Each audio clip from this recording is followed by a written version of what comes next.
Welcome to Success Story, the most useful podcast in the world. I'm your host, Scott D. Clary. The Success Story podcast is part of the Blue Wire podcast network as well as the HubSpot podcast network. Now, the HubSpot podcast network has incredible shows like The Hustle Daily. It's hosted by Zachary Crockett, Jacob Cohen, Rob Litterst, and Juliet Bennett Ryla. Now, The Hustle Daily brings you a healthy dose of irreverent, offbeat, and informative takes on business, tech, and news. And it happens daily. So if you want to stay up to date on the latest and greatest, and some of these topics are interesting to you, then you're going to love The Hustle Daily. Topics like Amazon's grocery strategy, the rise of the ugly shoe economy, is AI the secret to love, and America's sleep deficit problem. So if these are topics you want to get into and you love hearing up-to-date content whenever you wake up in the morning, go listen to The Hustle Daily wherever you listen to your podcast. Today, my guest is David Siegel. He is the CEO of Meetup. He's overseeing Meetup's global business. They have 52 million members. They host 15,000 events daily in 193 countries. As a business leader and expert in building personal and professional communities, he also hosts a podcast, Keep Connected, and he is the author of the best-selling book, Decide and Conquer: 44 Decisions That Will Make or Break All Leaders. He has 20 years experience leading technology and digital media organizations focused on community healthcare and finance. He has a significant background in innovative product development, rapid revenue growth, and digital traffic acceleration. This is evident by his work at Meetup. In his first 18 months, he brought the social media platform to its most profitable state in the company's 18-year history. In March of 2020, he oversaw its acquisition from WeWork that had previously acquired Meetup to a consortium of investors led by Alicorp. From 2015 to 2018, he was the CEO of Investopedia. He 5x'd their growth, and he led them through a successful merger of Investopedia to Dotdash. Previous to that, he served as president of Seeking Alpha, a crowdsourced investment research business with more than 4 million registered users. Between president, general manager, chief executive, he has had 5 leadership roles, chief executive, decision-making roles in large organizations. So he's had an incredible career. What did we speak about? Well, we spoke about lessons in leadership and business that he has learned over his career through stories, that he's experienced some ups, some downs, how he's applied them to the various organizations that he's worked at. Most recently, some very tactical stories of how he's applied some leadership lessons that we discuss to Meetup, where he's obviously currently CEO. We spoke about principles of open communication, radical candor, transparency, kindness to inform great decision-making. We spoke about types of biases and how they impact an organization, 4 types in particular, and how to overcome them and how to make sure that your decision-making process doesn't succumb to these biases. We spoke about how to hire executives. He's done it a lot. The most important and least important things to look for when hiring executives.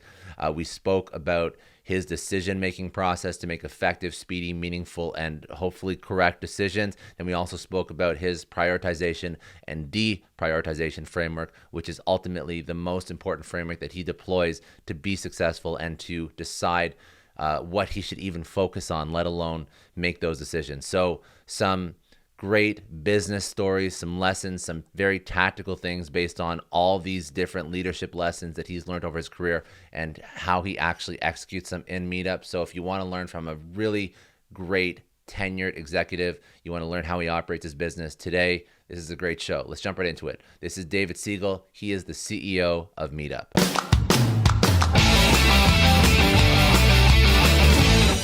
I was born in a small log cabin in Kentucky.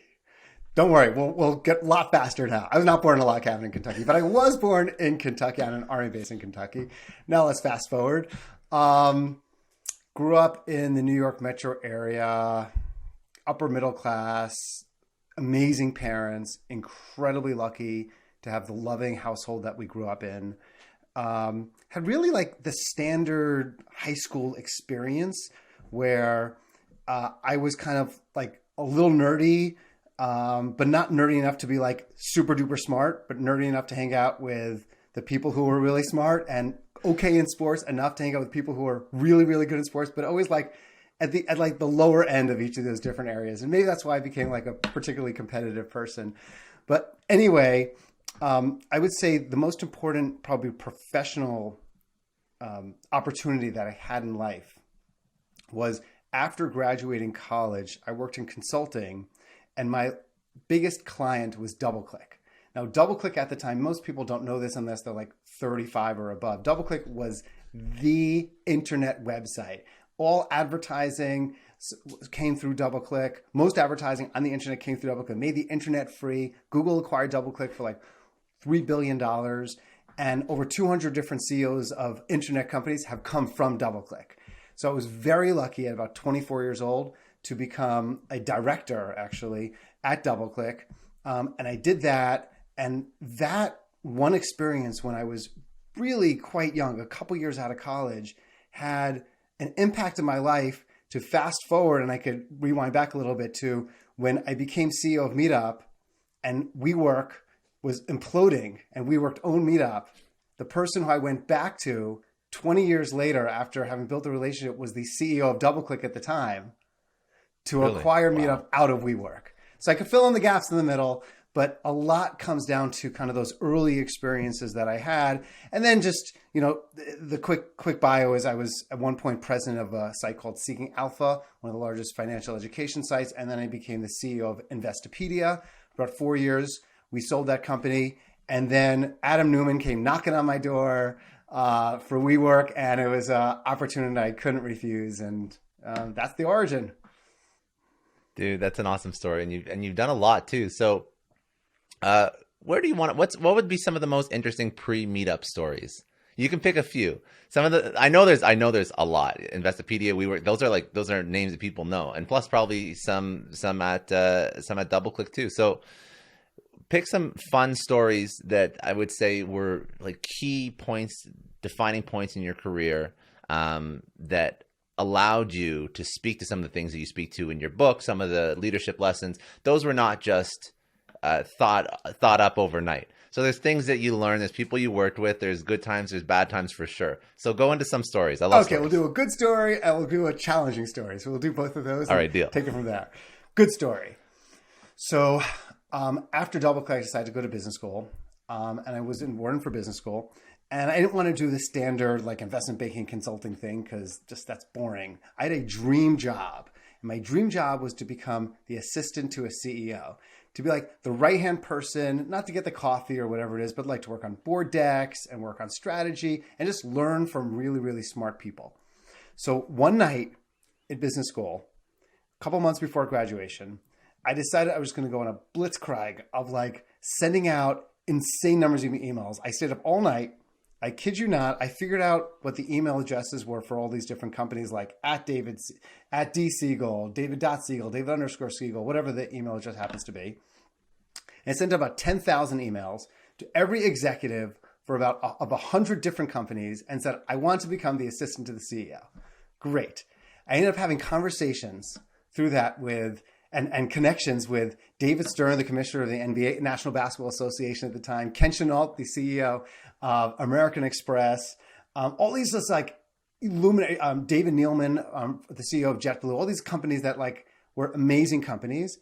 And I couldn't get the role of becoming an assistant CEO. I tried, didn't work out. Okay, fast forward, I took another job. 3 years later, I also spoke to the CEO of 100 Flowers. Fast forward 3 years later, there was a posting on the Wharton alumni database. And the posting said, 100 Flowers looking for an assistant to the CEO. And I was like, wait, 3 years ago, I spoke to Jim McCann, the founder and CEO of 100 Flowers, and I begged him to become the assistant. He's like, I don't need an assistant. So I sent him an email. This is 3 years after graduating from business school. And I said, hey, we haven't talked in 3 years, but if I in any way influence your decision to decide to hire an assistant for a CEO, then I would love to, get together sometime. So he emails me back 5 like amazing words. And the 5 words were, I was looking for you. That's so funny. It was like a Harry Met Sally so kind of funny. moment thing, Yeah.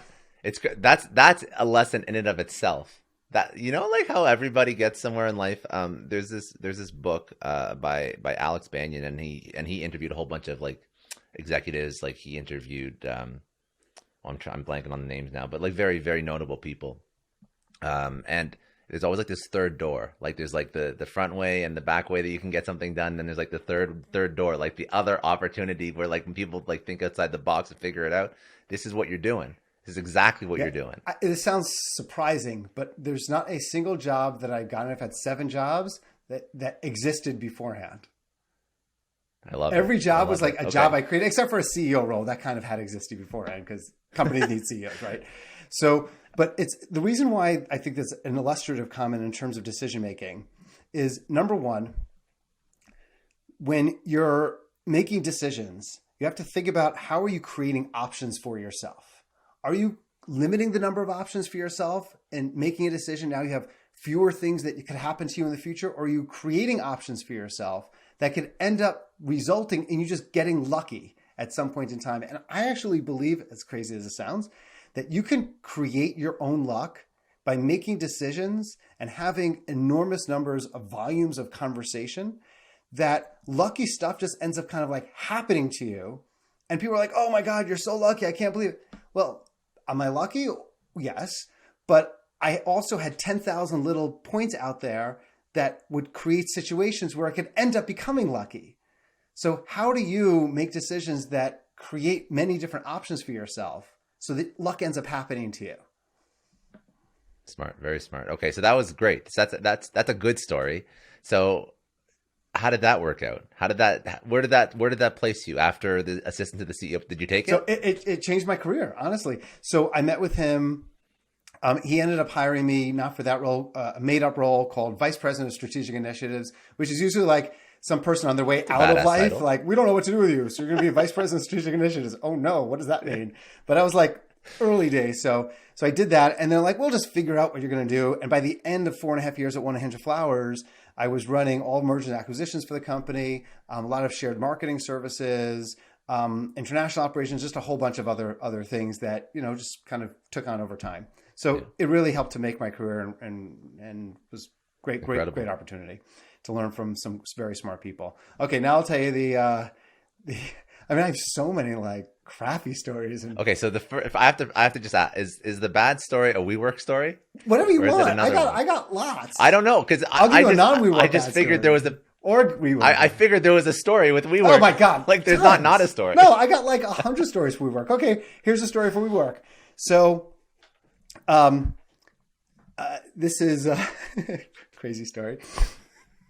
So I was running Meetup, and WeWork had been acquired by WeWork in late 2018.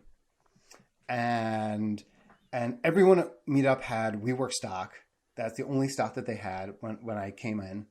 And WeWork stock had gone up to a valuation of $47 billion. And, come late 2019, early 2020, we start seeing like these articles in Wall Street Journal of like, now worth 40 billion, now worth 30 billion, now worth 20 billion, now worth 10 billion. And we're like, I don't know if I can say this, but the shit's going to fall down and it's going to fall on little Meetup. We know this is going to happen. So, and I kept being assured, don't worry, David, it's not going to impact Meetup. Everything's going to be fine. And I was like, come on, we know that like, it's not going to be fine.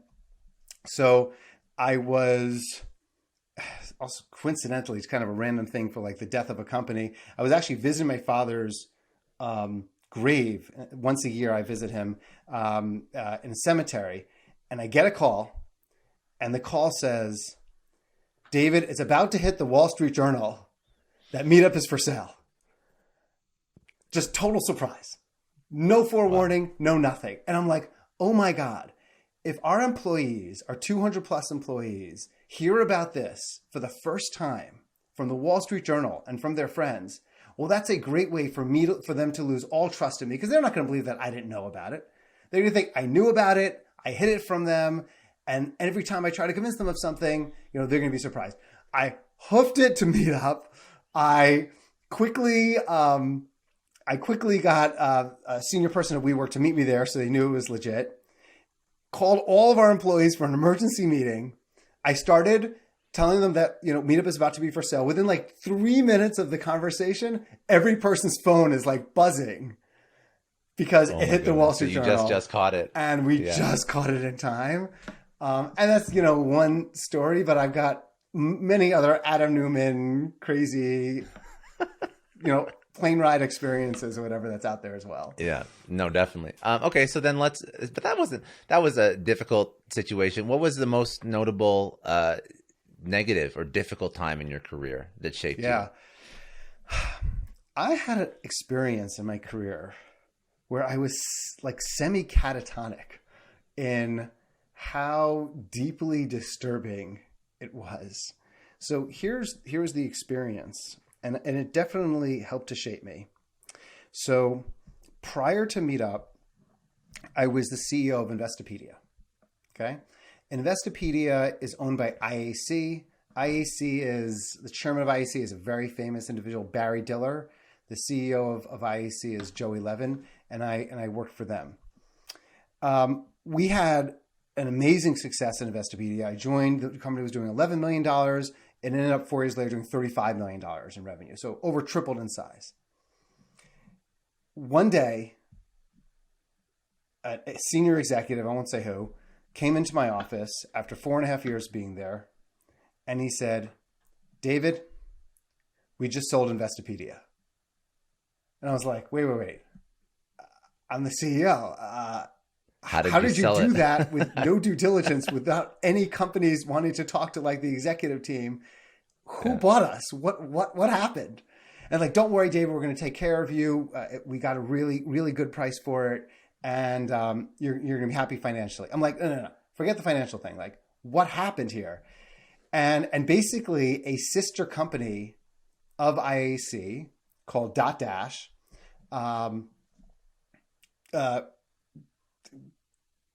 convinced IAC to acquire Investopedia. They knew our business because it was all part of the same umbrella brand, and that was it. I was out with just complete and total surprise, and we were just like at the top of a mountain at the time, and I think and they actually, IAC, to their credit, did do above and beyond appropriate things for me and for others. And they also offered me to stay on at IAC corporate as in another role, in another executive position. But I was so in total shock and surprised. The reason why that really did impact me is because I swore kind of after that experience that the number one job of a CEO and of a leader is not to surprise people. Your job is not to surprise your employees. Your job is not to surprise your board, because having been surprised actually numerous times in my career now, it's so painful, because it's not about the experience of being surprised. That's hard, but it's about the loss of trust that you have in people whom you trusted previously, and they weren't able to be upfront with you for whatever reason it happens to be. And I think having a kind of a no surprise leadership philosophy, up, down, and all around, is certainly referenced and talked about in the book around how do you make decisions and how do you be transparent in decision making. But it definitely really impacted me. I just want to take a second and thank the sponsor of today's episode, HubSpot. Now, the new year might have you thinking ahead to what you want out of your career. So when you think about your success story, what do you actually picture? Is it retiring early with a beautiful view of the skyline? Is it leaving a legacy with your name on it? Or maybe it's helping influence and change some of the world's most pressing issues. Whatever it is, writing your success story starts by working smart. Because when you work smart, your success story writes itself. A HubSpot CRM platform helps your marketing campaigns work harder and smarter. With intuitive visual workflows and bot builders, you can create scalable, automated campaigns across email, social media, web, and chat, so your customers hear your messages loud and clear. Are you tired of your content not adapting to mobile, making it difficult for your customers to absorb your message? A HubSpot CRM platform optimizes your content for multiple devices so that you can reach your customers wherever they are, which is just smart. Learn more about how you can transform your customer experience with a HubSpot CRM at HubSpot.com. You've been in so many different CEO roles and positions, and this is sort of how you've built out this framework, I guess. And I want to understand like when you wrote Decide and Conquer, what is that meant to be? Who's this book for? What's it trying to teach? Is it for another CEO? Is it for somebody who's up and coming in their career who wants to maybe do due diligence on the company they could be joining? Who's the reader? Great question.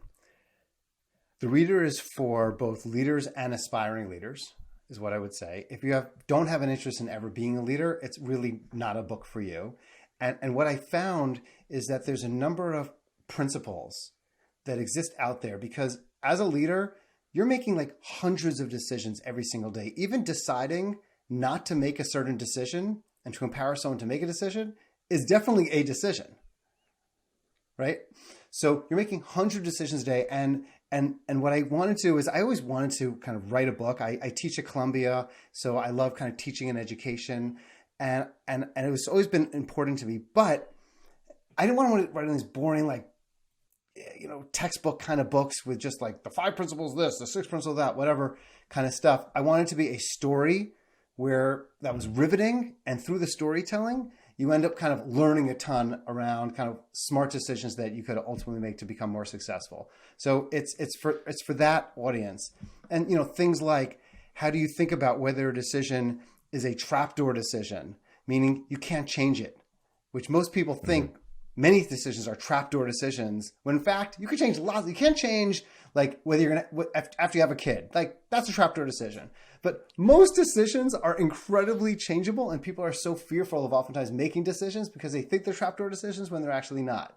And just other elements of decision making. So, that's what we did. And the story under WeWork was so insane and such a roller coaster experience. It made for just some pretty crazy material. I was going to say, so I feel like, and like, obviously you're on the inside, so I'm just going to speak like as a layman on the outside. I feel like WeWork is not the epitome of great leadership decision-making. You learn from what not to do history, just as much as you learn what to do. Yes.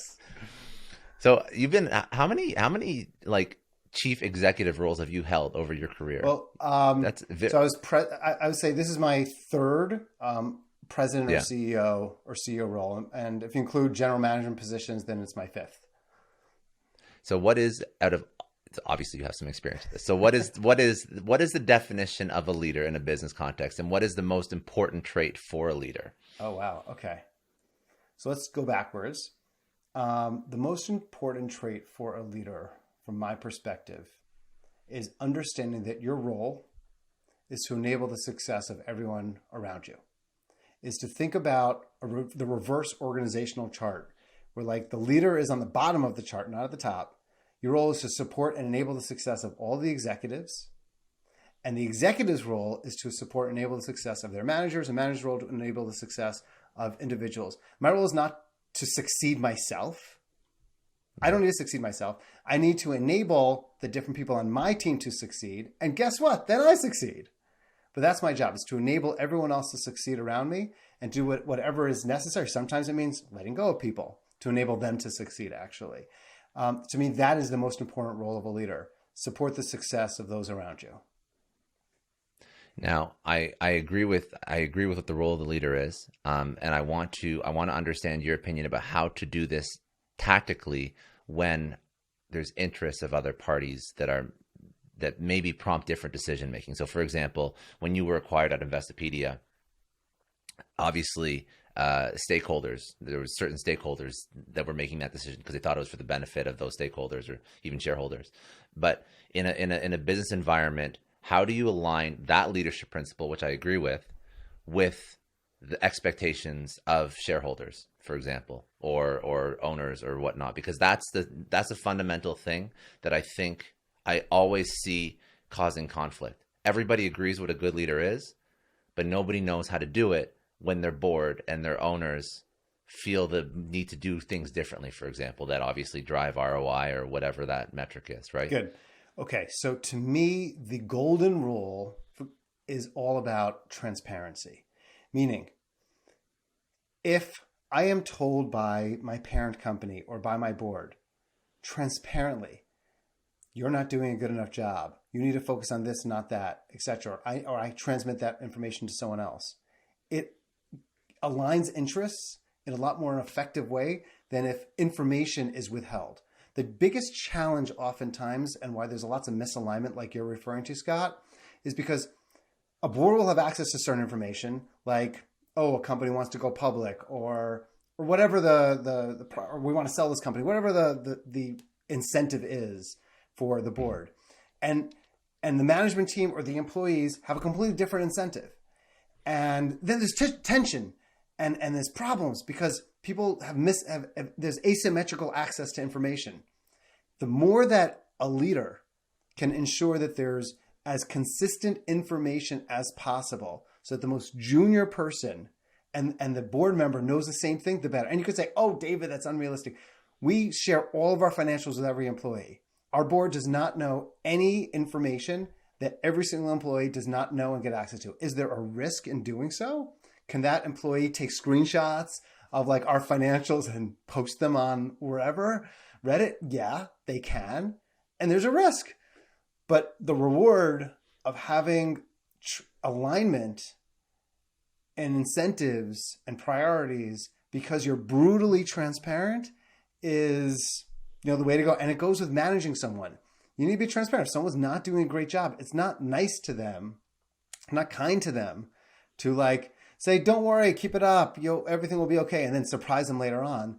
Kind of the kindest thing you could do is give very critical, transparent, maybe overly blunt in order to be clear information in as respectful a way as possible. So transparency to me is like the end all be all. This is like radical candor. There you go. That's true. Yeah. It was at our company. We have like a book. We had a book club. And Radical Candor was one of the books in the book club. Yes. Yeah, I have no doubt it was. It's a great leadership philosophy. So, and this is what you're doing. This is one of the principles. And Scott, can I just tell you one other thing about it, if you don't mind? Yeah. So. No, it's your show, man. You say whatever you want. It's your show, dude. It's not my show, but like I'm still gonna like say it. So go for it. There's one of the most famous managers leaders ever. In fact, he won Time Magazine's Manager of the Century for the 20th century. Was Jack Welch, the CEO of GE, General Electric, for 20 years. At the time that he left the highest market cap company in the world, he was on IAC's board. And I got to sit down with him and meet with him one-on-one. And I said to Jack Welch, you were the manager of like the century. What can you teach me about management like on one foot? And he's like, just focus on transparency, focus on trust. If you build transparency, you'll have trust. And if you have trust, you could have anything. Make sure you have trust of your employees, trust of your board, trust of your team. That's the most important thing. So that had an impact too. It's amazing because it seems like that runs counter to almost every company operating out there that seems to hide everything from their employees. So there's always there's the large companies that have probably been around for a long time that operate the way that they feel like they have to, hide everything, and you don't know what the next person in the cubicle beside you is making, let alone what the company's financials are like, unless they're public. But outside of that, you also have the startup that's worried about sharing information because they may not have a run rate longer than 6 months. So it's a very scary feeling. But yeah, go ahead. No, go ahead. No, if you're a startup and you don't have a run rate of more than 6 months, I know that's scary. So you get the team together and you say, okay, who do you know? What angels do you know? Or let's be aligned. We got to reduce our costs. Well, how can we focus on our hosting costs? What do we need to do to reduce costs? Just get everyone aligned, or else people are like, why are they asking us to reduce our... And people just start jumping to conclusions. And frankly, usually those conclusions that they jump to, those assumptions that people have, are far worse than the actual truth that's actually going on, except in WeWork's case. The truth was actually worse for WeWork, but for many companies, it's not. Okay, so let's talk about some things that you're doing. So let's talk about, this is an interesting way of doing it. Let's talk about some of the principles that you speak about in the book outside of trust and communication. Not to say those are not like incredibly important, but there's other ones in there. There's like a lot. I think there's like 44? Is it 44 or a lot of decisions? There's a lot of decisions, yes. A lot of decisions and concepts in there. So whatever, we won't be doing 44 or whatever it is today. I hope not, for your listeners. Yeah, I know. I got to have like lunch eventually and whatnot, but let's pick a couple others. And I think that what would be great is if you pick your favorites, talk about the concept and why it's important. And then I think it's really great if you speak about how you've done it in Meetup, because there's the theory and then there's the very tactical, and people love the theory, but it's really good to see it executed in an actual successful company. So that's great too. So let's do that. Ooh, you've done this before, I think. Damn, that's a good question. A few times. A few times. Okay, sorry. As my wife says, I crack myself up. It's terrible. Good. I laugh at my own jokes too. She hates. It's so annoying to her. Oh my god. Okay, so I think the one that I also we talked about a few, just to remind people of the ones we've talked about so far, and then I'll share a new one. The ones we've talked about so far are be surprised only about being surprised. That's kind of one. Another one is focus on being kind, not necessarily being nice. A third one is focus on creating options for yourself rather than limiting options in your decision making. So the next one that I'll share is around decision making biases. So there are many major biases that we all have, and I'll name a few of them. And the key is to understand how you are biased, because it's not a question of whether you're biased or not biased. You're biased. We are all influenced by these biases. So here's an example of 3 or 4 different biases, and then you could choose one out and then we'll talk about it. So first one, recency bias. So recency bias is the concept that if you had 10 data points, it's that last data point that's usually going to have a way over influence on how you perceive something and the decision you end up making. So the example I like to give around that is yoga could be exhausting. I love yoga and you're stretching all over the place, but at the end you do a shavasana and you're chill and you're relaxed. And that's what you remember most, that like shavasana feeling. So you want to go back to yoga because you did that shavasana at the end. You have that recency bias. Or the work experience I would give to that, because as you had asked for, was oftentimes there'll be an executive that's not working out. And you need to unfortunately let that executive go. Hopefully you've given enough critical feedback during that process. And that executive is too extreme in one direction. The executive is too aggressive or not aggressive enough or whatever the challenge happens to be. You end up hiring the next person just as the opposite of the person who had just happened to have been there, when in reality, could be 10 different factors that are important in an executive. Great communicator, domain knowledge base, great hirer of talent, whatever those 4 or 5 things happen to be. But because they skew really extreme in a challenge in one way, you go the exact opposite direction because of that recency bias in hiring that next person. And that's oftentimes a mistake. You have to recognize that you have this recent bias that you're going to end up trying to overly compensate for, and not let that bias overly influence the next decision that you're going to be making. If that makes sense. It does, 100%. That's smart. Very smart.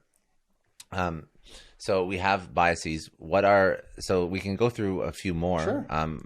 I'll let you lead. You know which ones, you know which ones are sort of like that's a great one, by the way, but you know which ones are the ones that come up again and again. I'll give 3 more biases that people have in decision making. That's fair. So let's do it. The next one I would say is confirmation bias, which is, things are going great. So you're going to keep looking at the data as long as it's going great. And then when things aren't going so well, you don't really look at that information. You're looking for just things that confirm what you want to see, as opposed to seeking out different opinions of others that can actually help you to make a smarter decision. If you surround yourself by people who are just confirming, you ain't going to be making a smart decisions. The key to actually great decision making is disagreement and debate.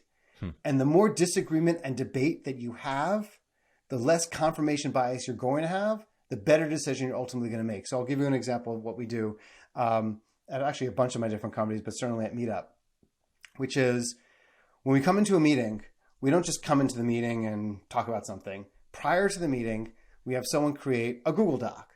And in that Google Doc, they'll put a specific opinion out there. And they'll share that opinion with everyone in the meeting. And then we expect everyone who's before the meeting to give their opinions and disagreements in that document. And then when we have the meeting itself, it's a discussion of where there's areas of disagreement in order to then figure out how to align on those, and not spending time where we agree on something, and because that's kind of a waste of time. What it also does is it gives people who are more introverted an opportunity to really participate as effectively as people are extroverted, because this asynchronous time where individuals can share their opinions to help to influence decisions, not necessarily in the room, but in a document. And that helps with increasing debate and disagreement and reducing confirmation bias. Very smart. Very smart. Okay. Good. Do you have two more? Yeah. Okay. Two more, and I'll do them quick. So one is status quo bias. You keep pausing, and I'm like, listen, man, I just didn't get the smart idea. I'm just taking mental notes. I don't have anything else to add on to it. You're the expert here. I'm just going to do it in my next meeting. I'm like, yeah, that's a pretty damn good idea. Okay, you should. It really does work, and it's just very efficient, actually, too. Status quo bias is the next one, which is just people's fear of change, and just people are oftentimes prefer to have the status quo, even if it sucks and it's terrible, and they're miserable and they're unhappy, than the fear of the unknown that could be potentially worse, even though it's likely going to be better. And kind of helping people to understand that you need to pivot careers, you need to pivot businesses, pivoting is essential to survival, and status quo is just something that's incredibly dangerous as part of many people's biases. And then the last one, so I won't even give you a chance to comment on this one. The last one around biases that I find happening oftentimes is around sunk cost fallacy, which on a personal note for me is things like, I go to an expensive restaurant, I order lots of food, I feel sick because I ate all the food, but of course I had to eat all the food because I paid for it. When in reality, the goal was like, enjoy yourself and like leave over some food. But a lot of people don't appreciate that if you already did something, it's a sunk cost. If you already invested millions of dollars into a business, too often people will say, well, look how much we invested. It'll look so bad. We can't, jettison that business. When in reality, it's gone. It's over. Bye-bye $2 million you just invested. What is the right decision at this time? How do you divorce kind of emotional connections to these costs that you had put in so that you make a smarter decision moving forward? Now, you have these biases that you have to be cognizant and aware of, which is very smart. Once you're aware of these, what's your decision-making process once you are aware of your biases? Find as many people to disagree. And if you don't have tension or disagreement, then you probably haven't thought about all the different angles and challenges that could be in front of you.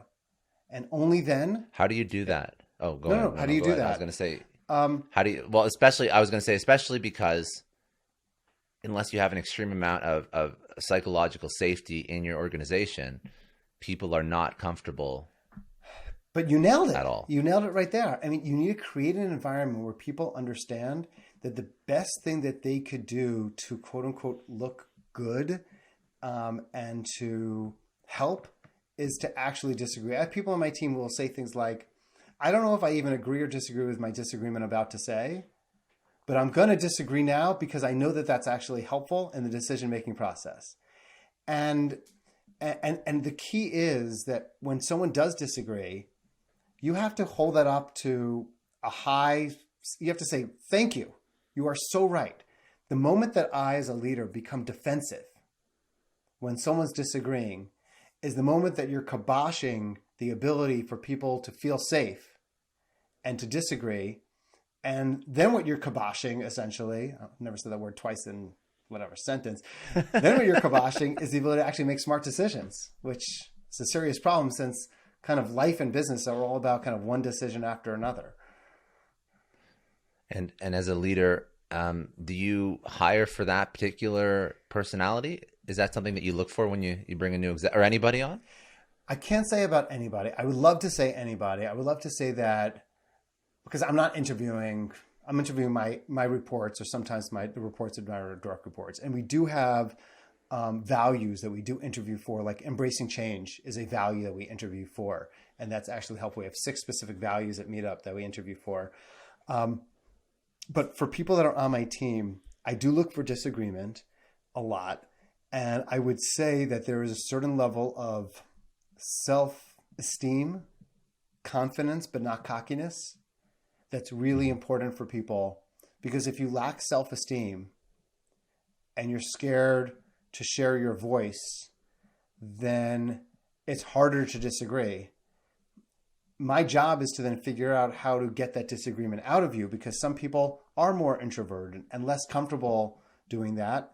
And I'll then try to talk to people in one-on-one sessions and invite disagreement because I know some people in a group setting are less apt to disagree. And my job again is, what can I do to help people on my team and others to feel as comfortable as possible?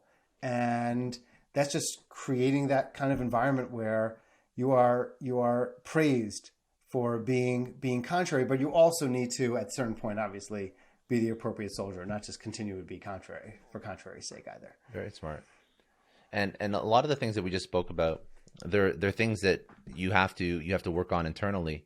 But you also mentioned something that I thought was a little interesting. You mentioned when you're hiring an executive, and I assume it would be for you as a CEO as well, what are the top skills, like the hard skills? So is it hiring? Is it domain expertise? What is the list of things that you look for in people that you're looking to bring in at an upper level? Great. I'll say the things that I look for, and also list a couple of things that people look for, but it's actually, I think, less important than people realize. And it's because one of the things I like to talk about is de-prioritization is more important than prioritization. You could say, like, these 10 things are really important. What you're looking for, that's not helpful. It's here are the things that are not important, actually, are less important than people realize. So I'll start with the less important one. Actually, you hit on it there, domain expertise. Now, I'm not saying that our head of marketing shouldn't be very strong in marketing. Obviously, she's amazing at marketing and very important. However, I would rather have someone who is an 8.5 or 9 out of 10 in 8.5 out of 10 even in domain expertise, and is great at hiring people underneath them, is a phenomenal communicator, is a strong team player, is highly analytical. All those things are much more important than kind of years of experience or having been there, done that, because you could learn things from other people and you don't need to be the absolute expert in many things. So that's something that I think people actually over prioritize. They also over prioritize things like what company someone worked at or what school someone went to. All that stuff is just such BS and, way over prioritize brand names. The things that I tend to prioritize the most are trying to understand kind of the level of selfishness versus unselfishness of a potential team member. When someone has an ego-driven, deeply selfish approach to the way in which they approach business, and you can ascertain that, and I'll tell you how I tend to ascertain that. I don't want that person on the team, no matter what. So what I tend to do is I do zero reference checking. Zero. You might be like, what? How could you not do reference checking? It's kind of important. You can't learn much. All I do is back channeling. So I never ask someone for like 3, 4, or 5 people that I should talk to, because they're only going to give me like the great people. They're going to tell me people that like think they're the bee's knees or whatever. Bee's knees are good. I don't even know what those are. But instead, I am LinkedIn with like 30,000 people. So I can always find someone. So I find someone else who I'm connected to the person. And then I just reach out and I back channel the heck out of any potential hire. And it's kind of served me well. And we've pulled back from potential hires based on the back channeling as well. Because then you get the unfiltered and transparent truth. What is back channeling? Oh, I'm sorry. Explain back that to me. Back channeling is basically just if I'm thinking of hiring Michael, then I don't say to Michael, hey, who should I talk to from your past that is good? I go on LinkedIn, I look who's connected to Michael. I reach out to those people that have worked with Michael in the past. And you just ask them. I say, hey, did you work with Michael? I didn't work that closely. Okay, can you refer me to someone who did work closely with Michael in the organization? Oh yeah, of course. Janine worked really closely with Michael. Great. Do you mind making an introduction to Janine? Sure. And then I talk to Janine about Michael. And you just see what the average, the average view of somebody who just, worked a couple hours a day with this person, how they treated other people. I got it. That's smart. Very, very smart. And I'm also curious, this can be like the final question. Then I like to do a couple rapid fire, but we've been going for a bit now, but I like to understand people's frameworks for things. So you said you like to deprioritize, and that's more important than prioritizing. So how do you, because there's a million different ways to do that, like the urgent, important, the Eisenhower matrix, all the different ways to, to figure it out. So how do you do it? How do you deprioritize things? Yeah, I try to have as objective a basis as possible in deprioritizing opportunities. So the challenge is that many startups and leaders, they die more um, of overeating than of starvation. They try on too many different things at the same time and they can't prioritize. So I try to quantify as much as possible. So every opportunity, I'll say, okay, let's put an assumption in there. How big is this market? What percentage do we think we get of the market? What are some examples of that? If we move this needle in terms of improving search on Meetup, and there was a 3% increase in the number of people who became organizers because we improved search, what's the dollar value of that? So what I try to do in prioritization, deprioritization is anything that potentially, not everything can be, but anything that could potentially be quantifiable, we push hard to make it as quantifiable as possible. And then it's oftentimes becomes more obvious of like, why? I know you think this would be great, but why would we prioritize this when this other opportunity has like 10x the potential value? And it takes things from opinions into a subjective into more objective, which then builds higher levels of alignment between different people around resources. Very smart idea. Okay. In closing, any other points that you want to bring up? Floor is yours. But also, if not, and it's okay if there are, but if not, what do you want people to take away after they've read this book? What do you want them to feel? What do you want them to learn? What's the goal?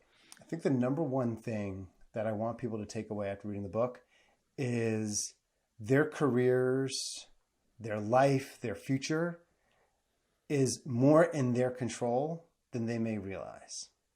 I think too often people have an external locus of control and they say these things happen, it's unfortunate, and they blame kind of outside forces. And I think the book is kind of a story of lots of different experiences where I and others did things that were seemingly impossible, like getting Meetup to be acquired by someone who I knew from 20 years ago, even though there were 30 other companies that were looking to, acquire Meetup out of WeWork, and persevered to make it a reality. That would be the greatest thing if people felt more ownership of what happens in their lives. To me, that's the biggest win. Amazing. Okay. And if people want to get the book, connect with you, chat with you, where do they go? Social, website, all that. Okay. So book's coming out March 8th, and you can get on a little bookseller that some people might have heard of called Amazon, as well as any other, online book selling place. We have a website. It's called decideandconquerbook.com. You can go to the website and you can check out stuff there. Just go on to any bookstore also will have it. And in terms of reaching me, LinkedIn is probably the best way. So you could easily find me, just David Siegel on Meetup. You can even send me an email, david@meetup.com. And just love to hear from anyone who is interested in the topics we're talking about. Amazing. No, that's great. Okay, let's do a couple of rapid fire. Biggest challenge you've overcome in your life. What was that challenge? How did you overcome it? I was deathly afraid of public speaking. Sweaty palmed, Really? nervous as all hell. Look at you now. I know, right? And overcame it, just practice. It's just over and over and over again. And you just get less and less nervous, and then it just becomes second nature to you. So now I'm like public speaking in the shower. So, it's real easy. If you had to choose one person, obviously there's been many, but pick one person who's been highly influential in your life. Who was that person and what did they teach you? Okay. So I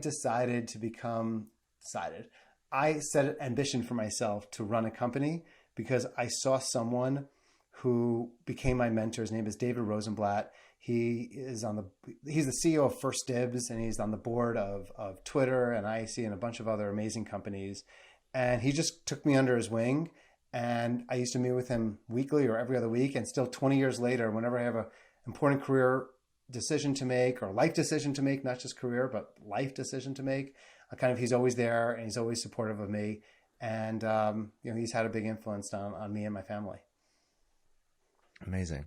A book, podcast, Audible, something that's helped you that you'd recommend people go check out. Oh boy. Okay. It's an oldie, but a goodie. When I say oldie, I mean like really oldie. So it's controversial, but I'm going to go with Dale Carnegie's How to Win Friends and Influence People. Written in like 1930 or something. And I teach a class and I have all my students, they have to read the class. And a lot of it is inappropriate, let's say, for our times. And it's unfortunately way, way too white male. However, there is such beautiful learnings in terms of helping to kind of build relationships that can last a lifetime. So if people have not read it, it's a classic. I always recommend it. It is, and candidly, like, it was written in the 1930s. Exactly. So Understanding the time frame when it was written. Definitely a different time. It's a different time for sure. If you could tell your 20-year-old self one thing, what would it be? Don't care about money so much. Money will always come. Focus on what you want to, what you feel like you could be great at, and good things will come. Don't put so much pressure on yourself around that. It's just not that important. It's important up to a point. Past a point, ain't that important. And last question, what does success mean to you? Success means happiness. That's it. Being a happy person. If you have a lot of money and you're unhappy, that's your failure, right? And if you want a family, not everyone necessarily wants one, but if you want a family and you have a wonderful family and you're happy in that family and that's the way that you want to live your life, to me, that's success.